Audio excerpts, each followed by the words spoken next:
Hi Libra, it's Jenny here with your June Tarot Horoscope. So we're just going to be pulling a single card as always for the month of June to see what's coming up for you.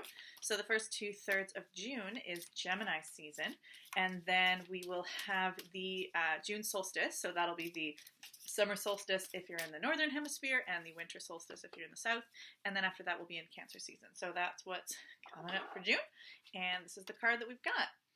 So we have the Knight of Wands. So there's what looks the right way up. We have this figure on a white horse, and he's got this big long wand here. This big kind of purple flame coming up around there, and this kind of ornate figure there. And as well, we have this sort of purple frog or toad at the bottom. And we're going to see what Knight of Wands has to say today. Okay, Knight of Wands, your life's purpose. Since the horse and its rider are relatively small and rather sketchily drawn, one might assume that this card is not that important, but this is far from being the case. Violet red lines surround the figure like an enormous flame. In relationship to the horseman, the wand is more than life size. A blue toad adorned with stars or diamonds squats underneath the horse. All these symbols have one common denominator: become who you are. For this is the card of your life's mission. When we start out on our journey, we are small, just like the horse and rider, more an outline than a finished picture. The details have to be augmented and colored in. Our aim in life and our potential is self-realization and the full development of our personality. The violet red lines delineate this huge task. The gigantic wands hints at strong drives and a sustainable energy supply. Our life's tasks are the greatest and best that we will ever encounter. They require and focus all our strength. Their completion lasts a lifetime. Often on this journey, high ideals and toad-like instincts have to be overcome. If you possess a lot of fire, you are not only very courageous, but often also extremely tired, retiring, or irritable. Once burned, twice shy. The blue ornate toad functions as a point of reference in two ways. The knight appears to flee from it, and yet the creature also exerts an attractive force. Practical advice. You possess an incredible amount of energy. Bring light into the darkness. Help those who are weaker than yourself. Commit yourself to meaningful projects that will benefit many people. Where the darkness is greatest, your light is most needed. It is here that you will discover your life's purpose, a mission so great that it will take a whole lifetime to accomplish. Start your journey now.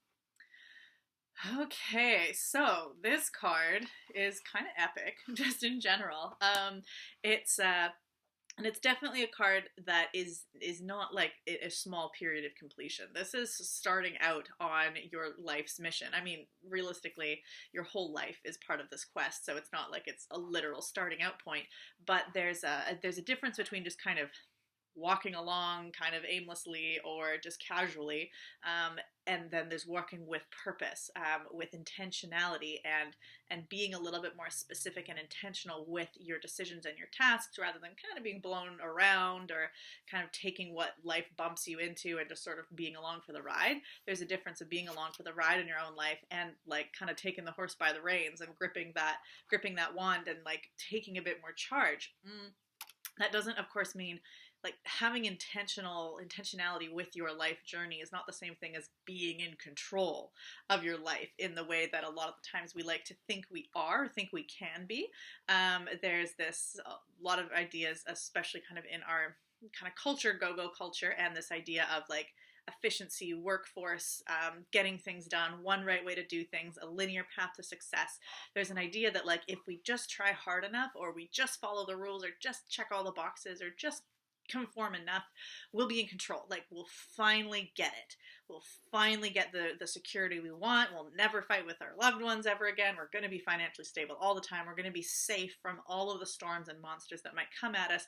We're going to get it. And every time something bad happens to us, it can be like, oh, I just didn't get it right. I just didn't get the equation right.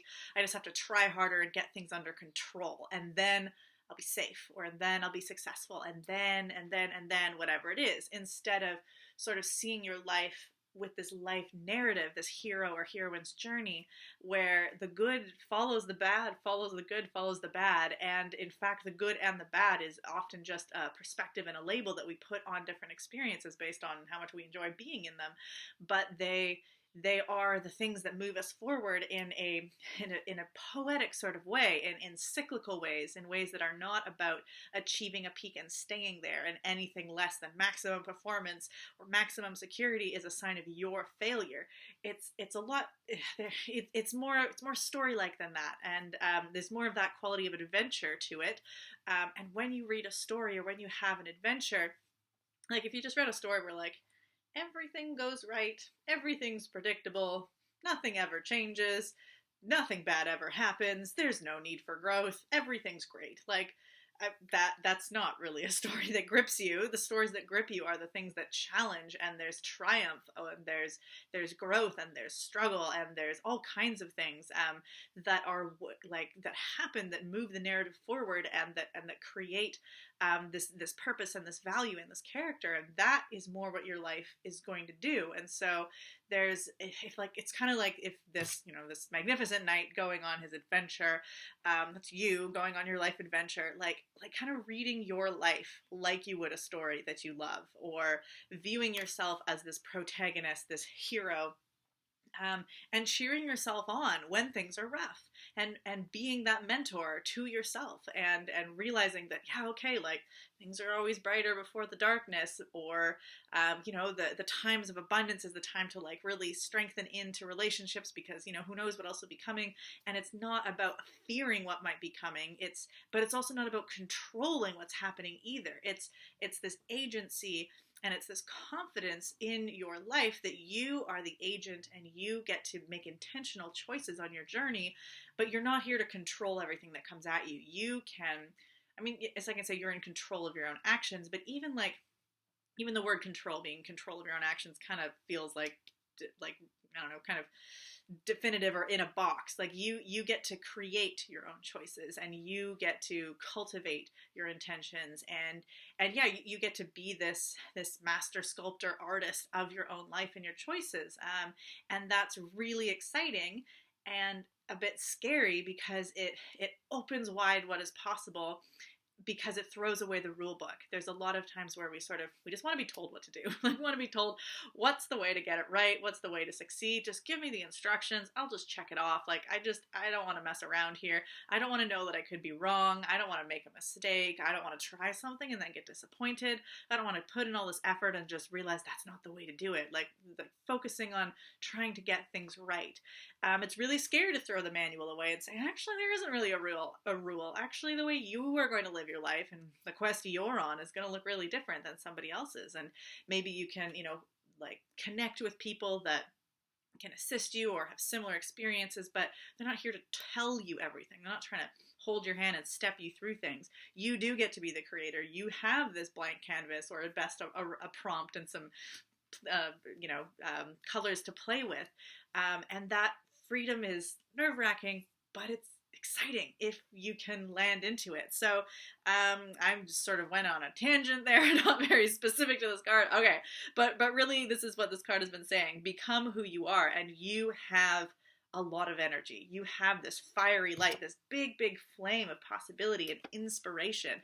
Fire sign and wand energy is fire sign, and that's all about creativity and impulse, intuition and inspiration. It's not about like thinking and the facts, and it's not really about feelings and that emotional ocean either. It's that deeper kind of intuitive, don't quite understand it, gonna feel for it, move towards that creative energy. And so this card is really saying, Libra, like, tap into your creative energy, tap into that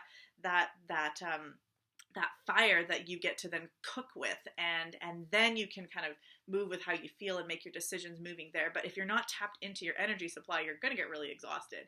You're going to get, demoralized on your quest. You're going to feel like you're going to want to go to the rule book, and you're going to say, just tell me what to do, because I don't have the energy to be creative. I don't have the energy to make these choices, or I'm afraid to take that risk. And so really wanting to tap in to that self-expression, and then focusing that energy. And this isn't something that you're just gonna like turn on and then be good with forever. Like this card is your life journey.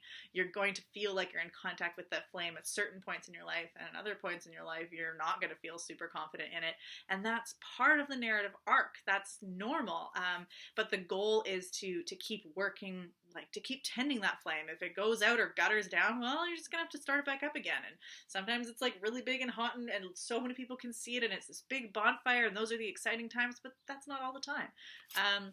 One other thing here with this frog here, the toad, it says it's this kind of it's both exerts this kind of like is this the thing that this rider is riding towards or riding away from? Like, is he running from this? Is he going towards it?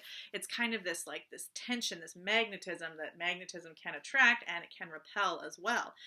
It kind of depends on the kind of positioning or perspective there. So there's this like being aware of our pulls and our repellents, on our desires that pull us and attract us, and our fears that kind of push us away. Those are really often great kind of guiding principles on this quest of journey. Both what it is that we desire, what we want to escape from, what we're afraid of, can kind of help have that canvas not be so blank. Like if you finally throw away the rule book and you say, okay, it's my life, what do I do with it? This blankness of, it can be really overwhelming of how do I start? What is it that I want to do? What am I supposed to do? And your desires and your fears that are unique to you, that are going to look different from somebody else, is going to be where you start.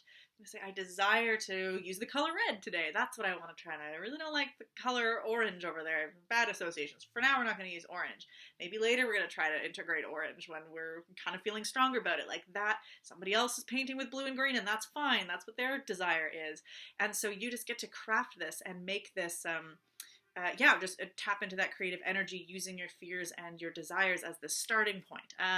That's a lot on the card. I'm going to jump into the astrology real quick.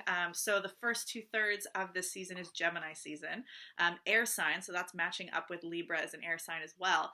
And that's really harnessing this lightness, this excitement, this fool's journey. Like the Gemini is this beginner's mind. You're starting on a new adventure, you're learning new things, and you don't have to be the master yet. And that's a really, really great energy to pull in for this kind of beginning of the intentionality of your life's purpose, because you don't have to be a master yet. You're going to make mistakes, but you're going to play and have fun with it and be able to laugh at yourself when things don't go right. That's exactly the Gemini energy that we can harness. Is it's all new. We're going to try, we're going to have fun, and we're going to laugh at ourselves. We're not going to take ourselves too seriously.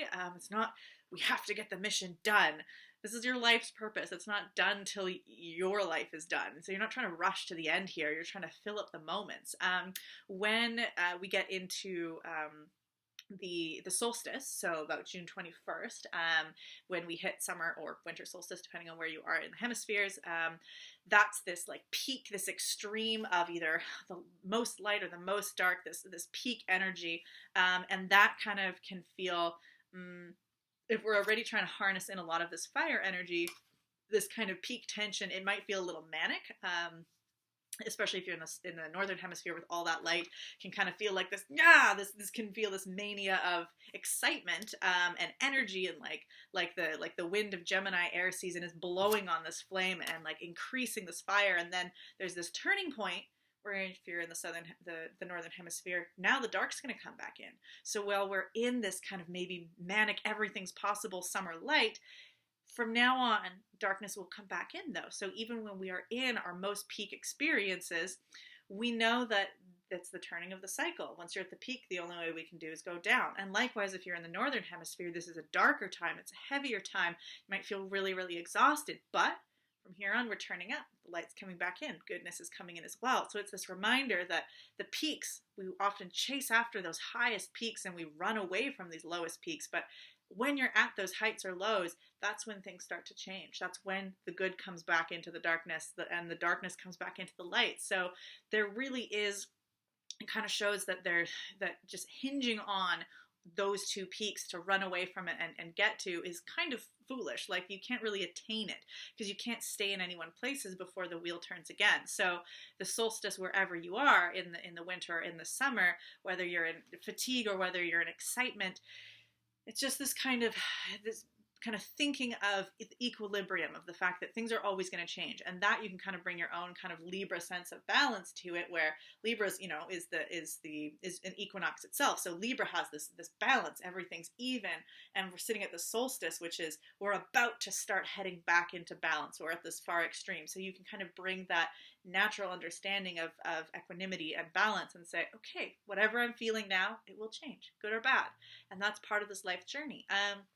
Then after solstice, we're rolling into Cancer season.